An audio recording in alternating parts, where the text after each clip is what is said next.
Kaurvaki tampak marah, dan mengatakan bahwa dia tidak akan menunggu selamanya. Dia akan meninggalkannya. Dia menemukan Asoka berjalan di koridor. Kaurvaki bergegas mengejarnya, meskipun Devi mencoba untuk menghentikannya. Devi merasa geli memikirkan bahwa dia seperti Radha yang pergi mengejar Krishna, kemanapun ia pergi. Dia mengatakan bahwa dia tidak pernah bisa meninggalkan Asoka. Devi mengatakan bahwa cintanya tidak akan mengizinkannya untuk melakukan itu. Sementara itu Kaurvaki berjalan mengendap-endap belakang Asoka. Asoka menyadari kalau ia sedang diikuti. Ia mencoba mencari tahu, tapi Kaurvaki bersembunyi di balik vas. Kemudian Asoka membuka sebuah gudang rahasia. Dan setelah mengamati bahwa tidak ada yang mengamatinya, ia masuk dan mengunci pintu. Ketika Kaurvaki keluar, Asoka sudah pergi. Kaurvaki benar-benar terbelalak dan bingung. Ia melihat ke sekeliling, dan bertanya-tanya kemana ia pergi. Di dalam, Acarya memberitahu Asoka tentang daerah yang utar dan Daksin Kuasi, dan bagaimana mata-matanya telah bekerja lebih cerdas. Tapi belum banyak kemajuan sejauh ini. Asoka mengatakan bahwa tidak mungkin utar bersembunyi lagi, dan nalurinya bisa merasakan bahwa ia akan keluar dari persembunyian segera. Acarya mengatakan bahwa pergerakan Susima juga diikutinya. Informan mereka datang, dan mengatakan bahwa naluri mereka benar. Ia baru saja melihat kuda milik Susima dipenuhi dengan banyak barang. Asoka mengatakan bahwa mereka harus mengejarnya. Jangan sampai kehilangan dia kali ini.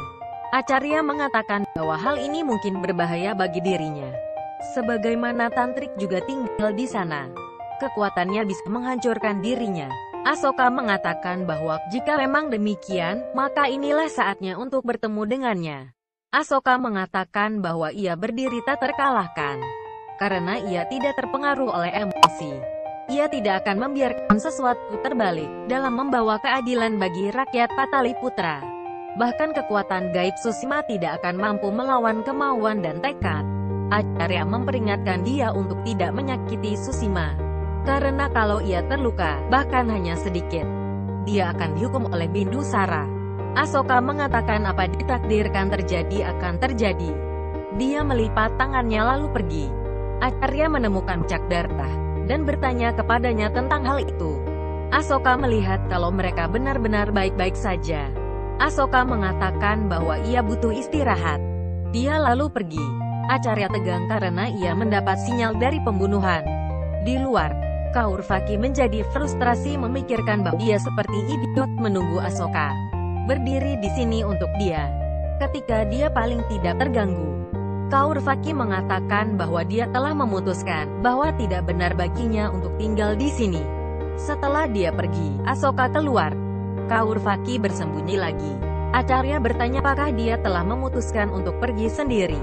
Asoka mengatakan bahwa ia telah menunggu ini selama 10 tahun terakhir. Sekarang ia hanya ingin menemuinya sendirian. Kaurvaki menjadi salah paham, karena dia berpikir kalau Asoka sedang berbicara tentang pertemuan dengan seorang gadis di tengah malam. Asoka mengatakan bahwa ia mendapat kebahagiaan penuh malam ini, sebagaimana tujuan hidupnya tercapai. Acarya bertanya jika Anindini. Kaurvaki menegaskan curigaannya.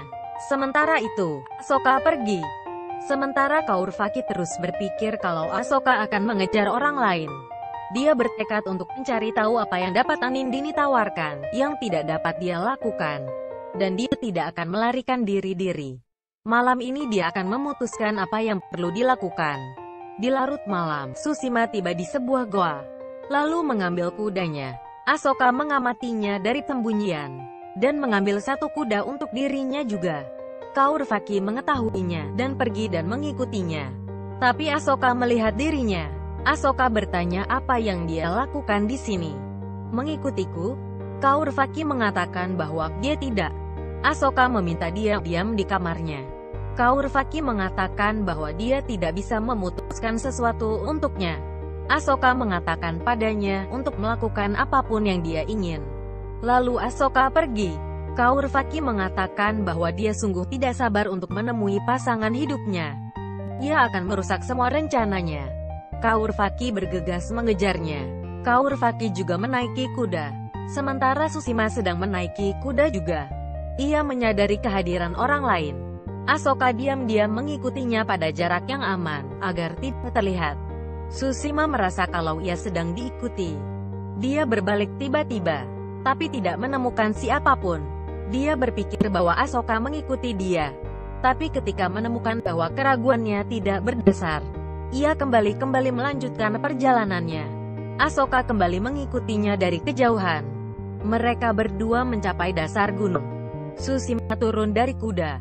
Dia mulai mendaki gunung dengan tangan kosong. Asoka juga mulai mendaki gunung setelah dia. Asoka melihat kalau Tsushima bisa mencapai puncak tanpa banyak kesulitan. Tampaknya dia sudah terbiasa melakukannya. Dia pun naik. Sementara Kaurvaki terus curiga, dan berpikir bahwa ia akan membuat Asoka miliknya, dan meminta Tuhan untuk membantunya melindungi cintanya. Dia meyakinkan dirinya sendiri bahwa jika Asoka bisa mendaki gunung, maka dia juga bisa. Ini adalah ujian cintanya. Dia pun mencoba memanjat. Dia bertekad untuk pergi kemanapun Asoka pergi. Tsushima mencapai puncak, dan kembali secara naluriah merasa dirinya sedang diikuti oleh Asoka. Dia berbalik tapi tidak menemukan siapapun. Dia berjalan ke gua. Sementara itu Asoka merasakan kekuatan yang sangat aneh. Lalu ia mendengar Kaurvaki memanggil dirinya. Dia berbalik tapi tidak melihat orang lain. Ia mengejar Tsushima. Kaurvaki pun sampai di puncak, entah bagaimana caranya. Dia mengatakan bahwa hari ia akan mengenalinya. Dia akan menebus atas semua kesalahan yang dia melakukan. Akhirnya, Tsushima masuk ke dalam gua. Asoka juga masuk setelah dia. Tsushima berbicara, sementara Tantrik terus melakukan pemujaan. Asap menyebar yang juga mengganggu Asoka. Tantrik meminta Tsushima untuk melihat melampaui apa yang ia lihat, karena ia telah memperingatkannya tentang hal ini sebelumnya. Tantrik mengatakan kepadanya bahwa dia sangat terlambat. Sekarang Asoka tak terbendung, dan Tantrik memperingatkannya bahwa kalau kamu berhadapan lagi dengannya, akan sulit untuk mengalahkannya. Tsushima marah. Dia tidak meminta saran, tetapi jalan keluar. Tantrik tampak tegang. Dia meminta 1 malam untuk menemukan cara menyingkirkan Asoka, dan dia pasti akan datang dengan solusi. Asoka mendengar ini semua dari kejauhan. Kaurvaki memperhatikan Asoka. Dia bertanya-tanya di mana Anindini. Jika dia berada di dalam gua, lalu apa yang dia lakukan di luar? Mengapa dia tidak masuk? Di dalam, Tsushima memperingatkan Tantrik. Di luar, Asoka menemukan Kaurvaki. Dia terbelalak. Asoka pergi kepadanya. Lalu, Tsushima keluar. Dia berpikir bahwa besok ia tidak akan pergi dari sini dengan kekecewaan. Sementara itu, Asoka mengambil Kaurvaki ke samping. Asoka bertanya apa dia lakukan di sini, dan bertanya apakah dia memiliki otak atau tidak. Asoka meminta dia, setidaknya dia merawat dirinya sendiri. Kaurvaki mencoba untuk berbicara, tapi Asoka meminta dia untuk tetap tinggal di sini, dan memperingatkan dia untuk tidak berpikir pergi dari sini.